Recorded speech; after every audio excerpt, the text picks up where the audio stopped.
মাননীয় অর্থমন্ত্রীর কাছে আমার প্রশ্ন হচ্ছে, ইসলামী ব্যাংক বাংলাদেশ লিমিটেড টোটাল 92,115 কোটি টাকা ঋণের ধারক এবং এই 92,115 কোটি টাকার মধ্যে এস আলম গ্রুপ একাই 80,000 কোটি টাকা হচ্ছে ঋণ খেলাপি।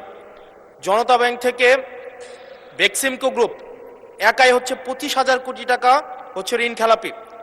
এই ঋণ পুনরুদ্ধারের ক্ষেত্রে মানে এস আলম গ্রুপ এবং বেক্সিমকো গ্রুপের ঋণ পুনরুদ্ধারের ক্ষেত্রে এই অর্থ বছরে আপনাদের বিশেষ কোনো পরিকল্পনা আছে কিনা, আর 2 নম্বর প্রশ্ন আছে কিনা, এবং এস আলম গ্রুপকে তাদের এই ঋণ না পরিশোধ না করে কিভাবে আবার নতুন করে পুনর্বহাল করার চেষ্টা করা হচ্ছে, এটা নিয়ে সরকারের সাথে এস আলম গ্রুপের কোনো সমঝোতা হয়েছে কিনা এই বিষয়টি জানতে চাচ্ছি।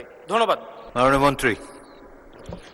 মাননীয় স্পিকার, বিএনপির রাজনীতি অর্থনৈতিক কার্যক্রমের মধ্যে কারোর সাথে কোনো সমঝোতা করার কোনো সুযোগ নেই, এবং বিগত দিনে আমি আপনাদের একটু পরিষ্কারভাবে বলতে চাই, বিএনপি যতবারই সরকারে এসেছে ফাইন্যান্সিয়াল ডিসিপ্লিন নিয়ে কোনো প্রশ্ন আসে নাই, macro strategy macro economic stability নিয়ে কোনো প্রশ্ন উঠে নাই, শেয়ার বাজার লুটপাট নিয়ে কোনো প্রশ্ন উঠে নাই।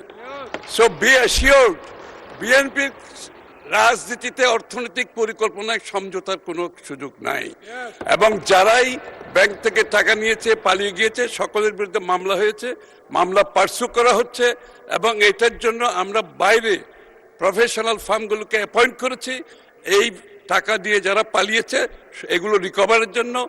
একদিকে G2G গভর্নমেন্ট কাজ চলছে, অন্যদিকে রিকভারি যে ফার্মগুলো আছে প্রাইভেটলি তারাও কাজ করছে। ইনশাআল্লাহ আগামী দিনে আমরা এই টাকা রিকভার করতে পারবো। ধন্যবাদ।